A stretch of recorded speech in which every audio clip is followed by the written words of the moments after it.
Memorial Day weekend has come and went, and with that, the three biggest races of maybe the season for each auto racing. The biggest day in motorsports has went. Monaco was complete. The Indy 500 was complete, and the Coca-Cola 600 was complete. And I think all three left fans wanting more. You had a car down on power in Monaco win the race. The Indy 500 left more to be desired, and the 600 had a guy lead all but about 30 laps, maybe all but 20 laps to win. Domination was Kyle Busch's middle name. He's now won at every track he's raced on in the Cup Series. But I still think it was a good race. Me, being a person who has disliked Kyle for quite some time now, thinks that this 2018 Coca-Cola 600 was the best 600 since 2011. Now you may think, why is that? Kyle Busch won by like 8 seconds. I don't think it was actually that much. I think it was only about 4. He won by however many seconds. He led all but like 20 laps. How could it be so good? Well, I'll get to that in a little bit. But first, let's talk about the race. There was some pretty good action. There was passing from about 2nd to 20th for most of the race. Kyle did lead about 377 laps, I think it is, somewhere around there. But Truex was still more dominating. He led like 392 laps of the 400. That's like 8 laps that someone else led in the race. That's absurd what Truex did. But speaking of the racing action, I talked about there was some passing from 2nd to about 20th. In 2nd place, these are the drivers I remember that were in 2nd at some point this race. Joey Logano, Brad Keselowski, Ryan Blaney, Kyle Larson, Jamie McMurray, and there's possibly others that I'm forgetting. They'll probably Martin Truex Jr., Eric Jones, Denny Hamlin. Jimmy Johnson may have been up there at some point. That's a lot of drivers in 2nd place throughout the race. That's like 8 or 9 or 10 that were possibly in 2nd at some point under green flag conditions during the race, which is really good for Charlotte in the past. I'll talk about in a bit as well. But also what happened in this race, Chevrolet brought a new engine package, ended up working well. They had 4 finish inside the top 10. Jimmy Johnson finished top 5, and at one point, 3 of the top 5 spots were Chevrolet drivers. At some point in the race, I think it was like McMurray, Larson, and Johnson were all top 5. Also notable, Ryan Newman ran top 10 all night before. He had issues to his car mechanically, so he possibly could have finished top 10. Chase Elliott finished just outside the top 10. He was about a spot or 2 from it, and he had run top 5 for a good part of the middle part of the race when his car kind of went away. Alex Bowman ran top 15 all race. He ended up finishing top 10 because of some luck and some pit strategy at the end. William Byron was running decently. He was running about top 15 before he crashed. Austin Dillon, I really wouldn't know how good his car was as he crashed early. Jimmy Johnson was running top 10, moved up to the top 5, cut across Hamlin's nose, spun himself out, went back to about 25th. But you know what he could do? He could make his way through the field. He got back up inside the top 10. He kept digging. He finished 5th, the Chevrolet inside the top 5, which is impressive for Chevy. Kyle Larson was running on Kyle Busch at a point after a restart. He spun out. He recovered. Jamie McMurray was 2nd at some point running the outside lane. He ended up doing really well for himself. Chevy might be back. They need a little bit more to be competitive with maybe Kyle Busch, Kevin Harvick, Martin Truex Jr., but they are there. They're knocking on the door. They're coming back. Chevy could give them a run for their money coming in late to the season. So it'll be fun to watch if Chevy can keep this momentum up or if this is maybe just a Charlotte thing that they have. But now back to what I thought about the race. I wouldn't say it was a great race. I wouldn't say it was a horrible race. I would say it was a good race, a decent race. There was passing at some point. Kyle was sure led a ton of laps. That's going to happen. Okay, they've brought now an aero package. The drivers wanted the cars to be hard to drive. The drivers got that. Now, because the cars are hard to drive, that brings out the better drivers at the front, and also with how technologically advanced NASCAR is in 2018, they can use this technology to find aero in places that they wouldn't be able to back in the 90s. They're going to be able to fix problems, find out how to make their car faster in an instant, like in like snap, like that. So That's why I think this season we're seeing more domination, because the technology is so much more advanced, and also the aero package is bringing out the better drivers towards the front. Kevin Harvick, Kyle Busch, Martin Truex Jr. They're running towards the front most of these races. You know why? They're really good drivers. They know how to control the cars. Also, they've been ahead of Chevy most of the season, so that's why they're all running up towards the front. Is that good? I don't know. You know, you're going to have this. You're going to have drivers that are dominating. You're going to have seasons like this. You're going to have seasons where the best team is going to go on and win the championship dominating. It happens in every sport. It's not every season can have 18 different winners in a season, or 16 or 14. Some are going to only have 10. Some are going to have 11. Those are some down seasons. You know, who knows? Next season, NASCAR could have 20 different winners in 36 races, and the champion could have won one race or something. Like, it just all depends on how the teams are doing, how the manufacturers are doing, what technology there is, and what the aero package is. That being said, the reason we saw better racing around maybe 2014 was because of the aero package. The aero package then was the car was so stable you could just glue it down to the corner and barely lift. That doesn't really bring out the better drivers, but it's easier to hold a car almost wide open around corner than having to struggle with the car, which I think is why some drivers maybe struggle with a lower downforce package, because they were always better underneath a higher downforce package where they didn't have to control the car as much. That's just my thoughts on it. Maybe if the technology wasn't there, this lower downforce package would work. We saw I think with every aero package, you're going to have this happen. In 2011, they brought a newer package after the whole wing era of 2008-2010. In 2011, they brought a new aero package. That season rocked. We had so many different winners. We had so many first-time winners, and we had the most amazing points battle I think anyone could ever imagine of. Okay?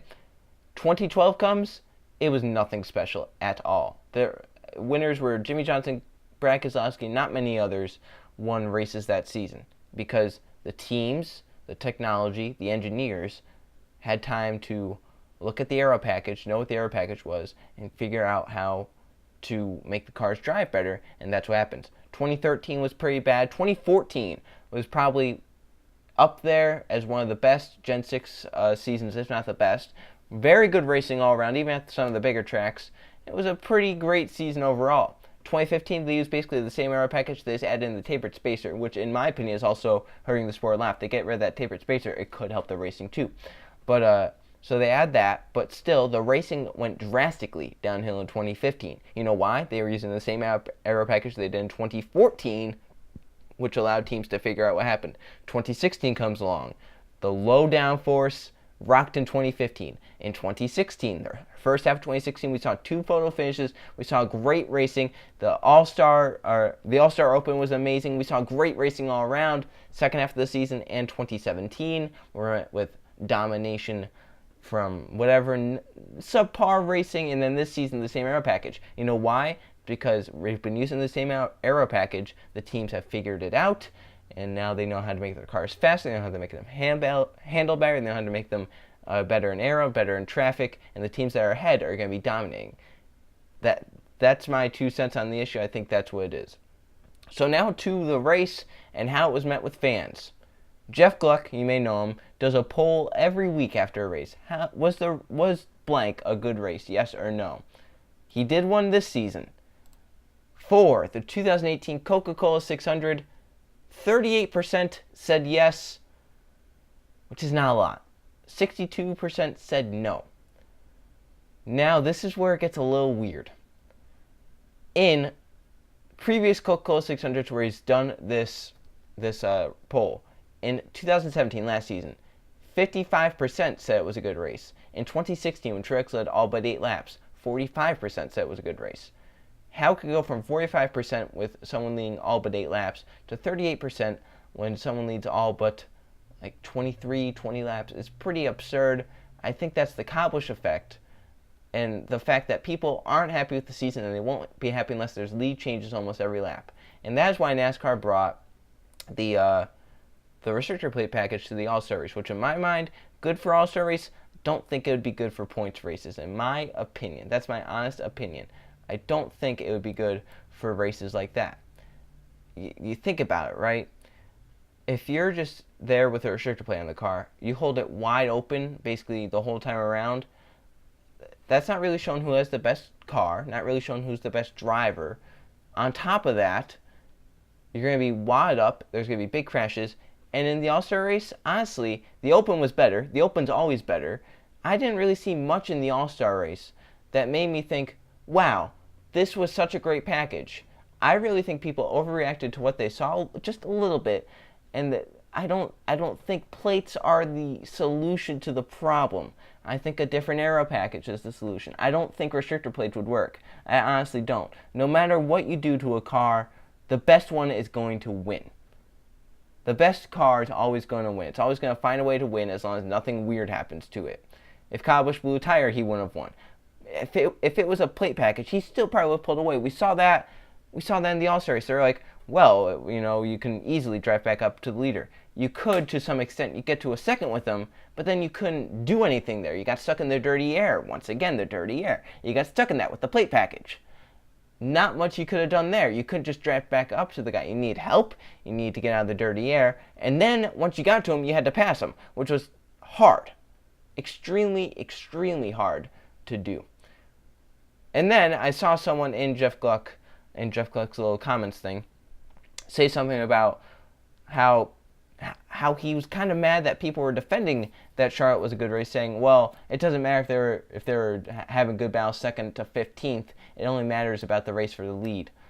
Which, to my point, is this in 2012 at Talladega, one of the best Talladega races I've ever watched. 4 wide the last 2 laps. Let's say, hypothetically, a Talladega race happens. They run 4 wide like that for the whole race. They never have to make a green flag pit stop because the yellow always comes out. And on each restart, they always get back to 4 wide. Now, let's say that Tony Stewart, the person who's out front with the white flag, leads 180 of 188 laps. But second to 40th is 4 wide behind him. Is that a good race, or would you not like that? I think a lot of people would say, yes, that's a great race. The fact of the matter is, Fox showed a ton of battles, 2nd to 15th to 20th. They were great battles. People are too quick to judge a race based on how many different leaders it has, how much of a margin the leader won by, who the winner was. It's kind of like you could ignore everything that happened in that race, but if Kyle Busch won, if he won by leading 380 of 400 laps, and if he won by more than 2 seconds, it's a horrible race. But if you go to Talladega and a driver leads 180 of 188 laps, and they run 4 wide behind him every single lap, that's a good race. Don't understand. So then, looking at those little stats, I wanted to do some research. I wanted to dig down deeper. I wanted to see, why did everyone think that the 600 from this season was such a bad race? I want to know why, and I wanted to know why the right way. So I did some research on loop data. So the loop data I researched was green flag passes in each Coca-Cola 600 until 2010. I also looked up quality passes for each Coca-Cola 600 until 2010. What green flag passes are is what it says, passes under the green flag for position. What quality passes are position changes inside the top 15 under the green flag. So, I started my little thing, but I just wanted to do 2016 through 2018. See, maybe 2017 had more green flag passes and quality passes than 2016, and 2018 maybe had the least. Well, I looked up 2016 first. As you see, 2016 had 2,707 green flag passes, 676 quality passes. 2016 has set the bar now. Martin Truex Jr. led 392 of 400 laps, as that many passes. Then I researched 2017. You see, 2017 went down in green flag passes, 2,524, but the quality passes skyrocketed almost 300 more, 903 quality passes. And in my mind, quality passes speak more volumes than green flag passes. That's the amount of position changes inside the top 15 at some point during a race, which shows that there were more battles happening inside the top 15. Well, then I decided the worst 600 of the 3, right? 2018 is going to have like 500 quality passes and like 2,000 green flag passes. What I found was, in 2018, the Coca-Cola 600 had 2,954 green flag passes and a whopping 1,234 quality passes, or passes under the green flag inside the top 15, more than 300 more than 2017, and more than 200 more green flag passes than 2016. 2018 had 300 more passes inside the top 15 under green, and it also had more than 200 more green flag passes than the next highest. So why was it a bad race? So then I wanted to further my research. I wanted to see how other races in the past in the 600 have been with green flag passes and quality passes. I'm going to tell you this right now. Green flag, green flag passes skyrocket as we go further down. Quality passes are a different story. So I started now just going backwards down the line. I started with 2015, 3,464 green flag passes, but only 994 quality passes. That's a lot of green flag passes. The quality passes, though, almost 300 less than 2018. So I went to 2014, the best Gen 6 season that some people say, one of the best. 3,669 green flag passes, which is the most as of now, and 1,106 quality passes, more than 100 behind 2018. Wow, okay. So then I furthered my research to 2013, 600 that everyone really skips over when talking about them. And it had 3,388 green flag passes, the third most so far on the list, and only 1,035 quality passes, which is not a lot right now, third on the list, and about 200 less than 2018. So I go to 2012, 3,903 green flag passes, which is the most, and 1,215 quality passes, which is right around 2018, but still about 20 less than 2018. So I go to 2011, which is basically said to be the best All-Star race, or not, excuse me, Coca-Cola 600 race of this decade. And what I found was over 4,000 green flag passes at 4,520, and almost 2,000 quality passes, 1,707. And that is why I say 2018 is the best Coca-Cola 600 since 2011. Because that race was wild, and it had everything happen in it. So then I was like, okay, that's a lot. I wanted to go one more year to see if the numbers stayed pretty similar, or if they went down, or if they went up. In 2010, the green flag passes 3,716, almost 1,000 less than 2011, but more than 2018 by about 800, and it had 1,434 quality passes, which was about 200 more than 2018, which leaves my consensus with 2018 was a decent Coca-Cola 600 in my mind. It's right in the middle. It had quality passes, it had green flag passes. It was better statistically than 2015, 2016, and 2017. Also looked pretty better than 2013 and 2012 and 2014. Way below 2011 and a little bit worse than 2010. That is my opinion on the 2018 Coca-Cola 600. It's mine, obviously. It's not yours. It's mine. You may have something different. But I have to go with the stats on this one. I really can't think of a way to kind of turn that around. Oh well, the quality passes. Now obviously you can make those stats, kind of twist them in a way you want to. If you really hated that 2018 Coca-Cola 600 and you want to stand by that until death, you could say, well, the quality passes happened because there were more caution flags to get them all sorted back together. But if you want to be like me and really say, oh, well, it was a pretty good race, I enjoyed it, you could say, well, since there were more caution flags, there was less green flag racing, which resulted in less green flag laps for people to pass. So in my mind, 2018 600, the best since 2011. Share your thoughts about the Coca-Cola 600 in the comments, and maybe I'll see you guys for the Pocono one. I'll be going there, so I'll tell you how it is at the track. Maybe if I do it, if not, I'll be back at some point, probably for some other controversy that happens in NASCAR.